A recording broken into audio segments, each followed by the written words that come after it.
Прывітанне ўсім слухачам і гледачам Еўрарадыё. Мы ў жывым эфіры сёння з аптымізмам і з усмешкамі на тварах паспрабуем паразбірацца, паразмаўляць пра мужчынскую дэпрэсію. З намі на сувязі псіхалагіня Аліна Бычкова. Прывітанне, Аліна. Привет. Добра чуваць, сябры, гэты стрым і для нас, і для вас, бо дэпрэсія гэта адна з такіх самых падспудных непрыемнасцяў, якія могуць здарыцца з чалавекам. Вось, здавалася б, усё добра, чалавек ходзіць на працу, камунікуе і гэтак далей, раптам на наступны дзень ён апынаецца ў эмацыйнай яме, не можа нічога рабіць, апатыя.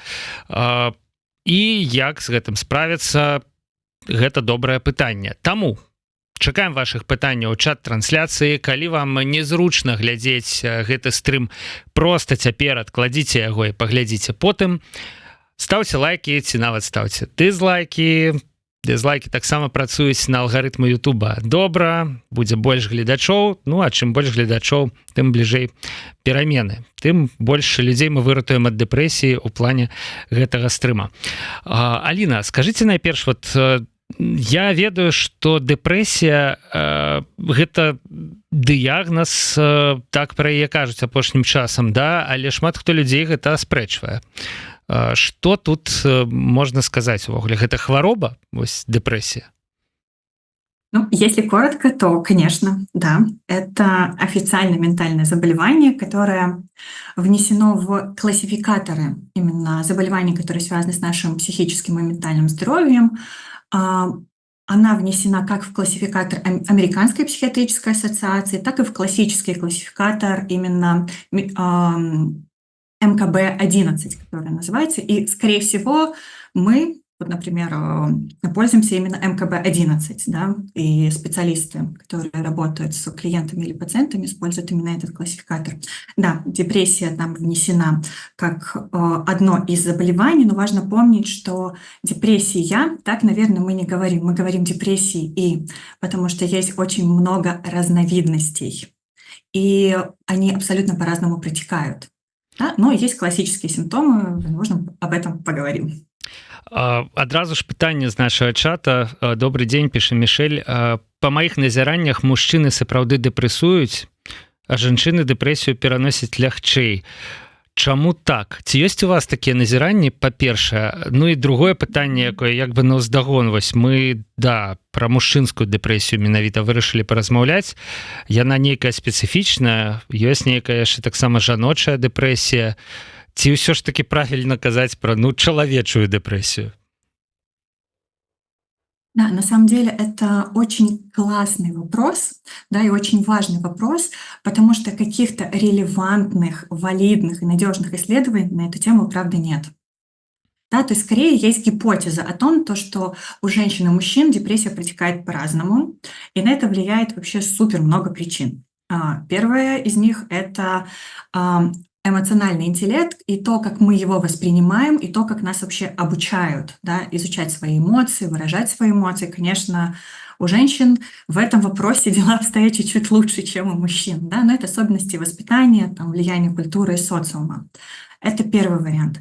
А второй вариант — то, как мужчины справляются со стрессом и обращаются ли они за помощью. Да? Чаще всего мужчины не обращаются за помощью и пробуют справляться с стрессом самостоятельно. А у женщин процесс, то, как они справляются, это эмоциональная поддержка. Да? То есть они скорее пойдут, расскажут, поделятся и обратятся за помощью. И здесь большая проблема в диагностике, потому что, например, если мы говорим про мужчин, и так как они обращаются меньше за помощью, следовательно, диагностировать депрессию намного сложнее. Каким образом? То есть мы даже можем не узнать, но, например, статистика инвалидностей и смертей или даже попыток суицида, она выше у мужчин. То есть мы можем предположить, что, возможно, человек уже был в депрессии, но не обращался за помощью. Плюс еще момент, связанный с диагностикой, потому что совладающее такое поведение, как справляться со стрессом, у мужчин это уход в работу, например, трудоголизм. Это вот очень популярная история. Или какие-то другие виды зависимости. И, соответственно, даже если мужчина обращается за помощью, то это может быть связано, например, с какой-то зависимостью. Соответственно, ее начинают лечить, и уже диагностировать какое-то другое заболевание или другую трудность намного сложнее. Да. Прабачце, мы тут вельмі, канешне, на коўскі лёд выходзім, да, таго, што то бок калі жанчына, у яе дрэнны настрой, яна нечым расстроена і нешта турбуе, бянтэжыць, да, нейкі стрэс, мы пра гэта хутчэй даведаемся, бо жанчына больш эмацыйная, яна, магчыма, сама гэтым падзеліцца, яна сама звернецца па параду, па дапамогу, так, а мужчына, ён, ну, стэрэатыпна вельмі, да, ён будзе гэта трымаць неяк у сябе, будзе сядзець, думаць, як з гэтым зладзіць, як пераварыць, да, як справіцца. І вось гэтая сітуацыя, калі ён будзе адзін сядзець і думаць, яна якраз можа прывесці да пагаршэння, да, да таго, што вось гэта турботы, стрэс, да, можна сказаць, ператворыцца ў дэпрэсію. Я так вот зразумеў тое, што вы кажаце, да? Да, то есть это такая трудность именно обращаться за поддержкой, потому что что? Ну, это стереотипная какая-то слабость, да, ну, обращусь, и, во-первых, еще и недоверие, да, психологическая культура сейчас только набирает обороты, да, люди больше узнают о своем здоровье, именно ментальном здоровье, да, и в целом пока мы знакомимся вообще с тем, как мы устроены, да, конечно, на этот счет есть очень много стереотипов, которые важно развенчивать. Конечно, то, о чем мы говорим, это больше стереотипно, да, что мужчины справляются вот так, женщины вот так. Может быть абсолютно по-другому. Но какая-то такая минимальная статистика, которая вообще существует, да, ну, пока европейская, американская, к сожалению, она говорит о том, что да, женщины обращаются за помощью просто раньше, когда, например, они чувствуют себя плохо, например, какое-то условно недолгое время, да, а мужчины уже обращаются за помощью, когда уже, собственно говоря, как бы уже надо было вчера это сделать, но так получилось. Да, галоўнае, каб не было позна. Я адразу згадаў амерыканскага музыку Чэстера Беннінгтона з Лінкін Парк, які скончыў жыццё самагубствам, і ну, не было, там людзі, якія з ім камунікавалі, казалі, што не было ўвогуле ніякіх падстаў. Пасля, канешне, все паглядзелі на нейкія апошнія фота, і што, ну, вот быў сум у вачах у чалавека, да, але вось так вось вызначыць, што нешта не ў парадке, калі чалавек сам не кажа, ну, вельмі цяжка. А мы, мужчыны, значыць, не кажам, да, нас з дзяцінства вучаць, што ты сам мусіш і за сябе, і за сям'ю, там, і за жанчыну нешта павырашаць. І адказнасць, і стрэс застаецца у нас унутры. Ладно, это я просто переказываю ваши слова. Так, цікаво. Да, я просто хотела еще сказать о протекании депрессии, она тоже отличается, да, то есть симптомы, обычно как выглядят симптомы депрессии, это сниженное настроение, например, от месяца, да, то есть все, что меньше, ну, возможно, это не она, да, то есть обычно можно диагностировать и как-то внимательно к себе относиться, когда там больше где-то 3 недель, месяца.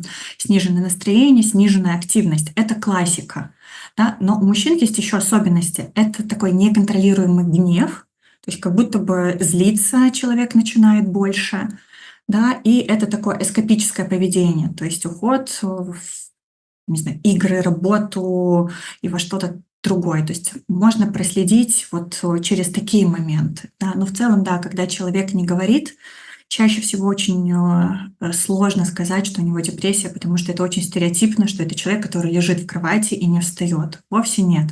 Это часто люди, которые работают, занимаются хобби, не знаю, занимаются детьми, собаками, ходят куда-то с друзьями, и очень сложно узнать, что у них, правда, может быть депрессия.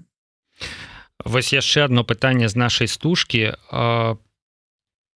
Джон До пытаецца, як перанесці дэпрэсію ў вымушанай міграцыі, калі хочаш, а не можаш вярнуцца на радзіму. Ну, і вось я ведаю, што вы, Аліна, жывеце ў Познані.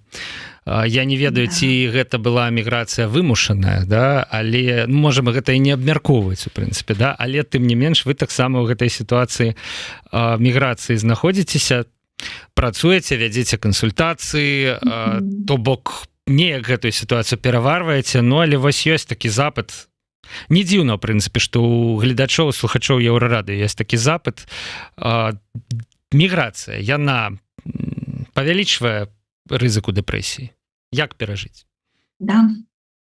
Да, конечно, она увеличивает именно риск депрессии. Но мы помним, да, что я говорила, что это могут быть депрессии, да, это может быть, например, расстройство адаптации в связи с тем, что среда абсолютно новая, и нужно как-то к ней привыкать. Но что же делать? Это, конечно, пробовать искать любые инструменты самопомощи. Сейчас достаточно много ресурсов, которые можно почитать, посмотреть, литература. То есть вполне. И в целом рекомендуется людям, которые чувствуют, что что-то идет не так, с ними происходят какие-то изменения, искать любые ресурсы для самопомощи. Второй шаг — это обратиться либо к психиатру, либо к психологу, который может именно посмотреть, что с человеком происходит, да, и уже направить, возможно, к специалисту, который может выписать медикаменты, либо будет достаточно психотерапии. Но важно, чтобы у психолога была квалификация именно клинический психолог, да, тот, кто может работать с такими проблемами. Вот. И поискать тех, кто работает в когнитивно-поведенческом подходе, потому что на данный момент это самый эффективный вид терапии, который работает именно в депрессии. А лучше, если вот прям у кого-то есть время, возможность поискать того, кто работает в подходе поведенческой активации. То есть это прям первая линия выбора, если у человека, ну, либо психолог наблюдает депрессию, либо психиатр ее диагностирует. Потому что депрессия именно связана с тем, что человек меньше двигается, меньше делает каких-то активностей, которые ему были приятны, и, соответственно, ухудшается настроение. И это такой замкнутый круг получается. Ну вось далее у меня есть такое пытанне, можна самому відаць зразумець, што ў цябе дэпрэсія, да? Ну вось па нейкіх сімптомах вы сказалі ці дэпрэсіі, да, вы назвалі, ну дарэчы, можа быць ёсць яшчэ нейкія сімптомы, да, давайте про гэта паговорым, акрамя таго, што вось дрэнны настрой, да, апатыя, яны трымаюцца больш за месяц, да, вось. Ну а пытанне было ў тым, окей, зразумець, што ў цябе дэпрэсія можна, а самому з ёй нешта зрабіць усё ж таки можна? Ці калі ты разумееш, што ў цябе дэпрэсія, ты мусіш ну, звярнуцца па дапамогу прафесіянала? На самом деле можно. Самостоятельно можно. Это действительно так, но здесь играет роль несколько факторов. Во-первых, для того, чтобы улучшить свое самочувствие, важно наладить, ну, классика, банальная вещь, нам еще с детства об этом говорят, но какой-то режим дня. Это очень важно. Да. То есть, казалось бы, ну это какая-то ерунда, но это правда помогает мозгу меньше тревожиться, больше понять, что вот обо мне заботятся, да, там, например, ложиться не то чтобы в определенное время, но, по крайней мере, спать какое-то комфортное количество часов. Питание, ну, хотя бы не один раз в день, да, чуть больше, какое-то более-менее здоровое, да.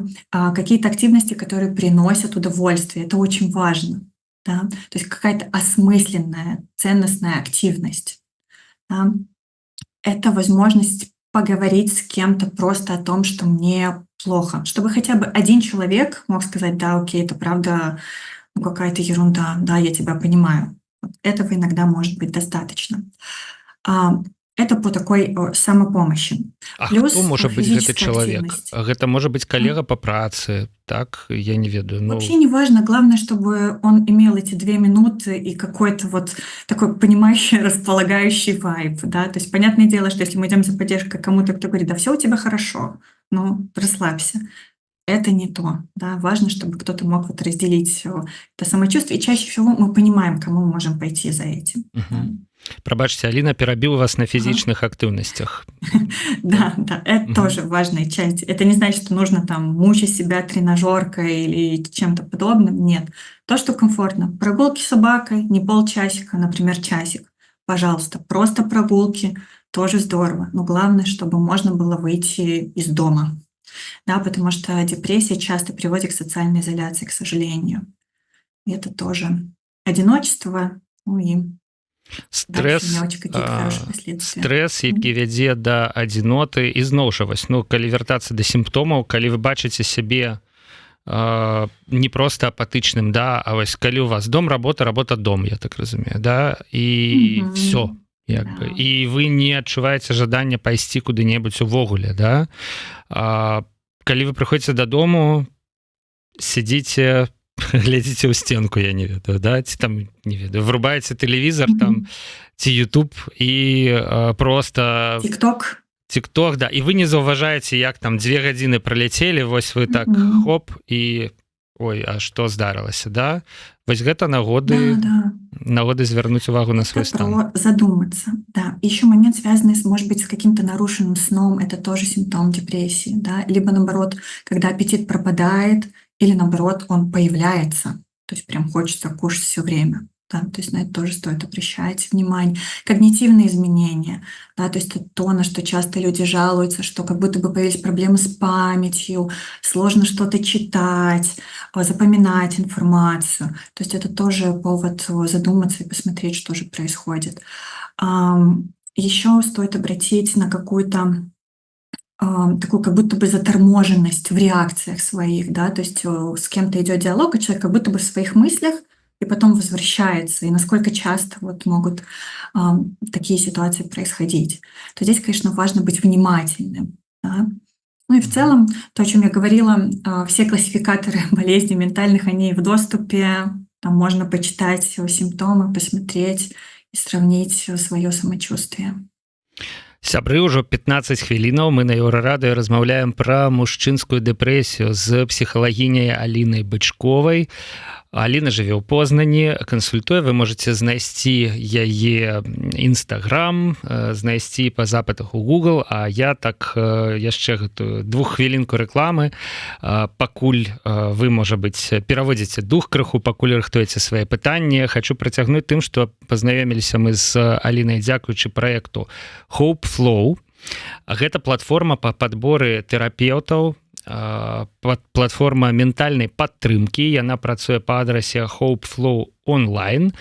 І я думаю, што я, ў прынцыпе, больш асабліва нічога не буду распавядаць, таму што гэта таксама тонкая тэма, звязаная з медыцынай, з дапамогай людзям. Калі ў вас ёсць інтарэс і патрэба, калі ласка, зайдзіце на Hope Flow онлайн, паглядзіце, чым займаюцца хлопцы і дзяўчаты, і, магчыма, нешта для сябе вы там знойдзеце, каб, ну, неяк палепшыць вашее жыццё.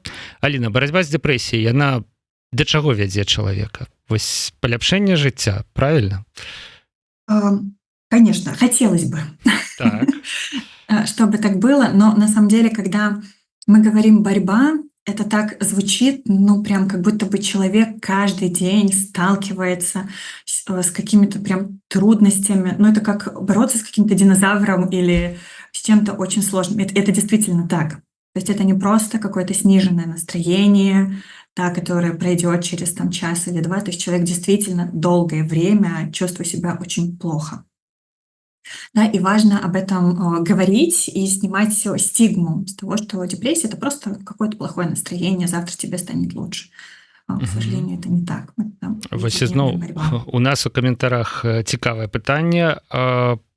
Як размаўляць пра мужчынскую дэпрэсію з агрэсіўнымі феміністкамі? Карыстальнік Дарога, гэта, я так разумею, ютуб-блогер Дарога, пытаецца і прыводзіць у прыклад Змітра Панкаўца, гэта наш калега-журналіст, яго жонка распавяла пра аб'юзіўныя стасункі, і, натуральна, панкавец сутыкнуўся з негатыўнай рэакцыяй на гэта з боку супольнасці. Ён сам пачаў там пісаць посты, апраўдвацца, і, ну, вось, прынамсі, карыстальнік Дарога лічыць, што яго зацкавалі, а калі ён сам пачаў распавядаць пра тое, што ён знаходзіцца не ў вельмі добрым стане, то бок фактычна ў дэпрэсіі, і наколькі я разумею, што нейкі час яму давялося правесці ў лякарні, над ім пачалі, ну, смяяцца ў прынцыпе, да, гэта ж ты аб'юзер, як бы. Цікавая сітуацыя, да, вось рэакцыя грамадства на тое, што ты кажаш, што я ў дэпрэсіі, да, яна можа быць негатыўнай, і яна можа увогуле штурхануць чалавека ў іншы бок, у бок паглыблення дэпрэсіі. А мы вось кажам, трэба размаўляць, трэба сказаць каму-небудзь. Что с гэтым рабіць? Да, я так понимаю, вопрос связан с тем, что делать с вот этими комментариями, какой-то негативной обратной связью. Ты кажешь, у меня депрессия, мне дрэнна, да, а тебе кажуць, нават вы, в принципе, уже да тебе кажуць, все нормально, просто там паспі паболей, сёння ты встал не з той ногі, і учора таксама не з той, так вот атрымалася. Мне, правда, жаль, что так получилось. Так, конечно, не должно быть. И очень жаль, что общественность какая-то неэмпатичная, да. Но, возможно, здесь не хватает каких-то деталей и информации, да. То есть я, честно, не знаю эту ситуацию, да. Я не знаю, что происходило с этим мужчиной. Ну давайте будем Конечно. нейкі агульны Мгм. выпадак каментаваць, да, ну то бок вось ты Просто сутыкаешься. условная ситуация, да, Да. когда человек делится своим самочувствием, а ему говорят, что ты там абьюзер, и тебе условно не может быть плохо. Может быть, конечно, да. Построить отношения достаточно сложно. Если мы что-то испытываем к человеку, это не значит, что мы можем быть в отношениях, потому что это абсолютно две практически параллельные прямые. Да? Мгм. И депрессия также может быть связана с разрывом, да, то есть отношения завершились, как человеку, опять же, создавать что-то новое. Вообще развод и завершение отношений занимает второе место в рейтинге стрессовых ситуаций. Первое — это утрата близкого. Да, то есть, по сути, можно предположить, что ему было достаточно плохо, и, конечно, вот эта обратная связь, она ухудшила самочувствие. Но это совсем не значит, что не нужно говорить о своем самочувствии, да. Ведь я уверена, что есть люди, которые откликнулись и, возможно, даже просто прочитали, подумали: ага, он сказал об этом, ничего себе, может быть, я тоже могу об этом сказать, да. Возможно, я получу этот хейт, но в целом, честно, по опыту работы с клиентами, которые делились со своими близкими любыми ситуациями, да, или рассказывали, даже давали интервью, им становилось легче, потому что все равно были те, кто мог их поддержать, кто был на их стороне. Карыстальнік бяка піша: трэба шукаць сябра, што цябе выслухае бясплатна. Тут такое удакладненне цікавае: ты яго і ўсё. Мужикам не трэба думаць, што калі ты ўсё ў сабе трымаеш, ты мужик, а калі выплёсківаеш на словах, слабак. Няправда, выказаўся і ўсё. Мне здаецца, што гэта вельмі рыфмуецца, адпавядае таму, што казала Аліна. Але дарога адказвае: на мужчынаў цісне грамадская думка пра тое, што мужчыны не плачуць і што скардзяцца на нейкія свае маральныя перажыванні. Хлопцам і мужчынам нельга і павінна быць сорамна. То бок праблема нашмат большая, у прынцыпе, чым вось мы тут абмяркоўваем, да? Праблема дэпрэсіі — гэта, канешне, праблема кожнага, хто патрапіў пад яе ўздзеянне, але гэта і праблема грамадства, я так разумею, стаўлення грамадства да вось падобнага рода разладаў. Да, конечно, потому что, ну, во-первых, это страшно. Мы только что-то узнаем про наше ментальное здоровье. На самом деле, буквально лет 20-30, когда развивается эта сфера, проводятся какие-то исследования.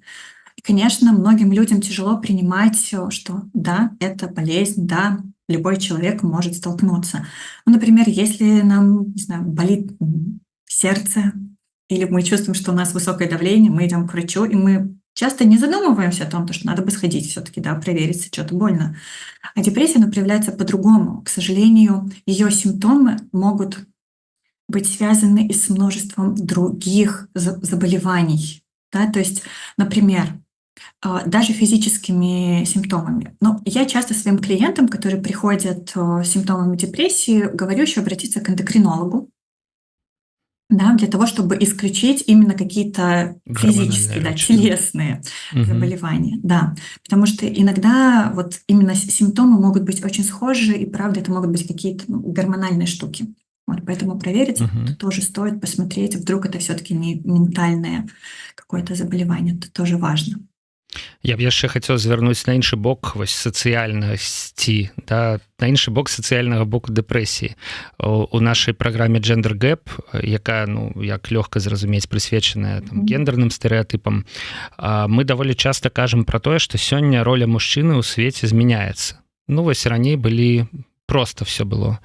А нехта цябе пакрыўдзіў, ты выклікаеш яго на дуэль, ну далі ці ён цябе, ці ты яго, як бы ты перамог, ты сцвердзіўся як мужчына, да? Ты мог там паехаць здабываць золата, ты мог стаць рыцарам, там карацей, было вельмі шмат спосабаў самарэалізацыі для мужчын у межах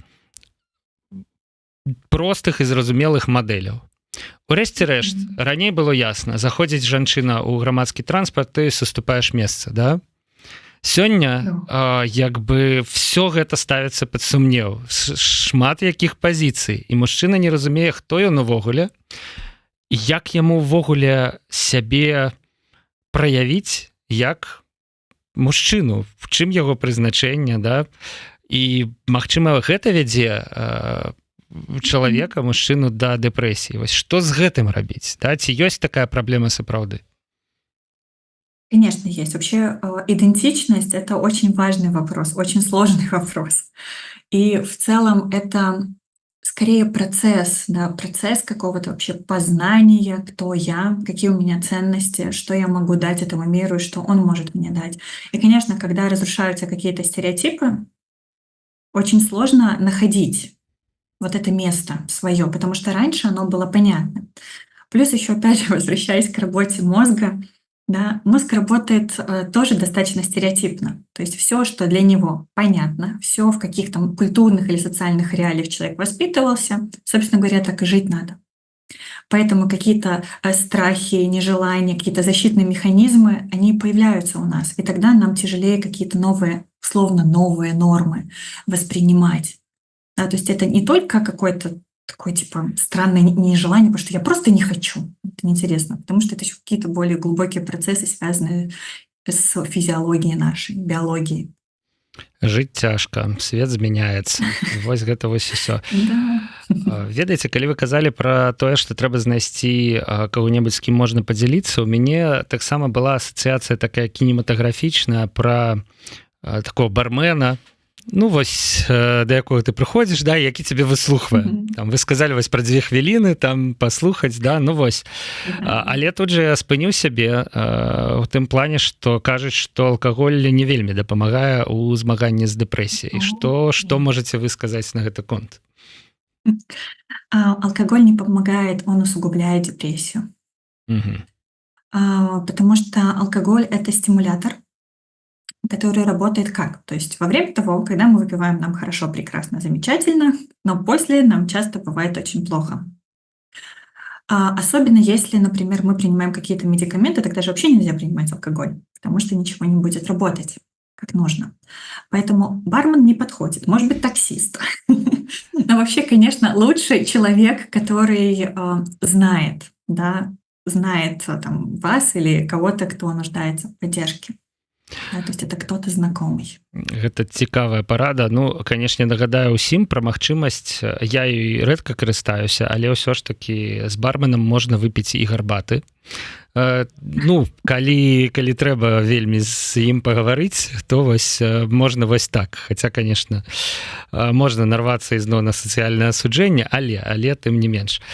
Слухайце, ну, Аліна, ўсё, в прынцыпе, пра што мы кажам, яно ўпіраецца вось у тое, каб глядзець уважліва на сябе. Вось ведаць сябе, ведаць, што ты адчуваеш, калі табе добра, што ты адчуваеш, калі табе дрэнна, калі доўгі час дрэнна, гэта нагода задумацца. І ўсё ж такі вось ужо мы шмат абмеркавалі і нічога не сказалі пра момант, калі трэба ісці да спецыяліста. Да, ось я вельмі ўдзячны вам за тое, што вы, ў прынцыпе, гэтую тэму не педаліруеце, што вось абавязкова ідзіце да тэрапеўта, што все ж таки можна нешта зрабіць самому. Вось прагучалі гэтыя парады, да? Калі мы разумеем, што трэба вось взять за руку чалавека і адвесці яго да доктара, да?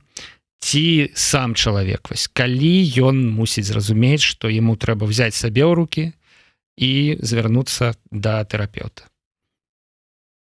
Да, это на самом деле такое достаточно этическая дилемма скорее в этом вопросе, да, потому что если мы говорим про взрослых людей и про мотивацию в работу в терапии, то никто не может никого завести. Это не сработает. Да, терапия будет бесполезной, это будут там выброшенные деньги на ветер. Вот. Но можно быть человеком, который говорит об этом. Да, например, рекомендует, разговаривает, да, подсовывает книжечки, скидывает статейки. да, то есть просто, опять же, внимателен к своему там партнеру, другу, родственнику, важно, да, то есть может быть таким аккуратным, внимательным спутником в этом.